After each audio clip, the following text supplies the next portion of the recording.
నమస్కారం అండి. నేను Srilatha, chief clinical dietitian, Medicover hospitals, Madhapur. ఇవాళ మనము డయాబెటిక్స్ నాన్ వెజిటేరియన్ ఫుడ్ తీసుకోవచ్చా, ఒకవేళ వీళ్ళు తీసుకోవాల్సి ఉంటే ఎంత మోతాదులో తీసుకోవాలి అండ్ ఎప్పుడు తీసుకోవాలి, ఎలాంటివి తీసుకోవాలో వీటి గురించి తెలుసుకుందాం. అలాగే ఎలాంటి నాన్ వెజ్ ఐటమ్స్తో వాళ్ళకి ఆరోగ్యానికి నష్టం జరుగుతుంది, వాటిని ఎప్పుడు అవాయిడ్ చేయాలో తెలుసుకుందాం. సో ముఖ్యంగా డయాబెటిక్స్కి టైప్ 2 డయాబెటిక్స్లో ఈ డయాబెటీస్ కానీ ఎందుకు వస్తుందంటే వాళ్ళ ప్యాంక్రియాస్ పైన ఎక్కువ మోతాదులో కొవ్వు శాతం పేర్కోవడం వలన వస్తుంది. సో ఈ నాన్ వెజ్ ఫుడ్లో ఎక్కువ మోతాదులో కొవ్వు శాతం ఉంటుందన్నమాట. ముఖ్యంగా మనకి కోడి మాంసము దీనిపైన తోలు ఉంటే కనుక ఎక్కువ శాతంలో మనకి కొవ్వు లభిస్తుంది అనమాట. అలాగే మనకు మేక మాంసము చాలా ముదిరినప్పుడు కూడా ఎక్కువ మోతాదులో కొవ్వు లభిస్తుంది దీని ద్వారా కూడా. అలాగే కోడిగుడ్డులో కొంత మేరకు కొవ్వు ఉన్నా కూడా దీన్ని మనం చేసే పద్ధతిని బట్టి మనకు ఎక్కువ మోతాదులో ఫ్యాట్ లభిస్తుంది అనమాట. అలాగే పీతలు, రొయ్యలు వీటిల్లో కూడా కొంత మేరకు మనకి కొవ్వు అనేది లభిస్తుంది. కొద్ది రకాల చేపల్లో కూడా కొవ్వు ఎక్కువగా ఉంటుంది.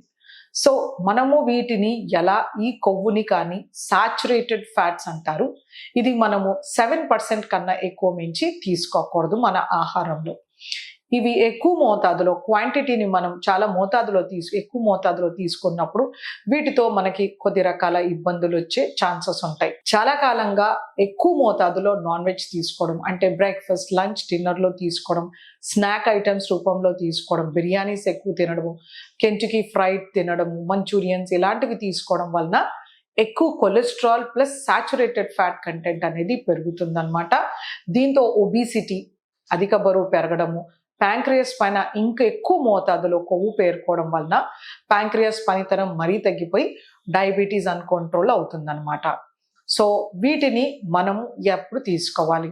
డయాబెటిక్స్కి అమెరికన్ డయాబెటిక్ అసోసియేషన్ ఏం రికమెండ్ చేస్తుందంటే వారానికి 1-2 సార్లు మనము ఒక 150 గ్రాముల నుంచి 250 గ్రాముల వరకు తీసుకోవచ్చు నాన్ వెజ్.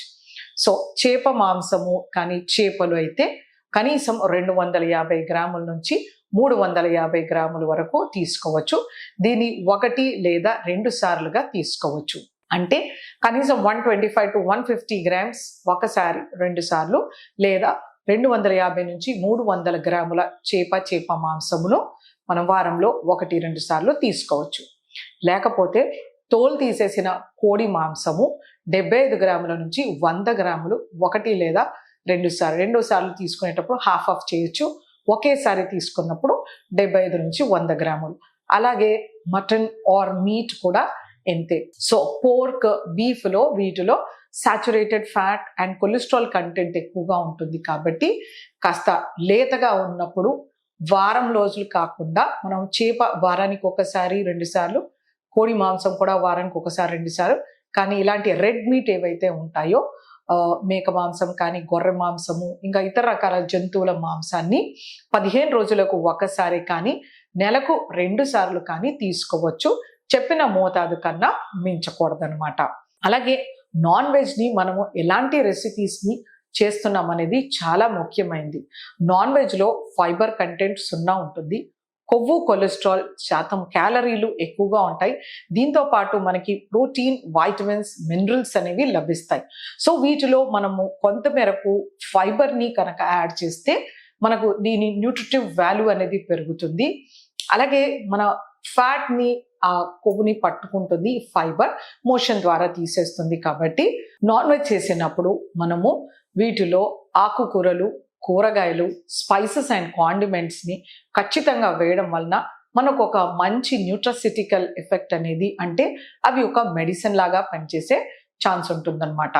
సో ముఖ్యంగా మనము chicken, mutton are pork, beef చేసినప్పుడు వీటిలో టొమాటోస్, ఆనియన్స్, తర్వాత కొత్తిమీర, పుదీనా వేయడము, అలాగే మనము మెంతికూర కానీ, పాలకూర, గోంగూర, చుక్కకూర, గంగబైల్ కూర, ఇలా రకరకాల ఆకుకూరల్ని యాడ్ చేయడం కానీ, లేకపోతే మనము వీటిలో రకరకాల కూరగాయలు, బీరకాయ కానీ, చిక్కుడుకాయ కానీ, ఇలా రకరకాల కూరగాయలను యాడ్ చేసి కూడా మనం చేసుకోవచ్చు. బీన్స్, క్యారెట్ యాడ్ చేసి కూడా చేయొచ్చు.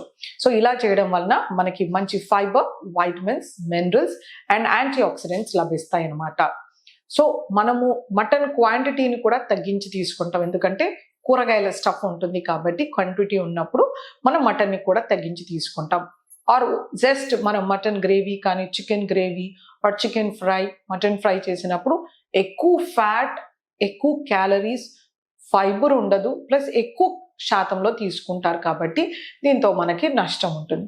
సో అందుచేతనే ఇలా మనము ధనియాలు, జీలకర్ర, ఇలైచి, లవంగాలు, సాజీరా, పట్ట, జాజికాయలు, జావిత్రి ఇలాంటివి వేసినప్పుడు మనకి వీటితో ఒక మంచి లిపిడ్ లోవరింగ్ ఎఫెక్ట్, అంటే కొలెస్ట్రాల్ని తగ్గించే ఎఫెక్ట్ వీటిలో ఉంటుందన్నమాట.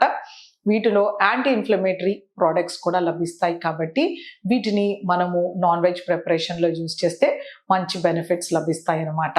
సో తక్కువ మోతాదులో హెల్దీ రెసిపీస్గా వీటిని చెయ్యడం, అంటే వీటిని ప్రెషర్ కుక్ కానీ స్టీమ్ కుక్ కానీ చెయ్యడము, బేక్ చేయడము లేదా సూప్ లాగా చేయడము, ఇలాంటివి హెల్దీ రెసిపీస్ని ఇన్కార్పొరేట్ చేసుకోవాలి. వీటిని కబాబ్స్ చేయడం కానీ, cutlets, fingers, fries, 65s, Manchurian చేయకూడదు.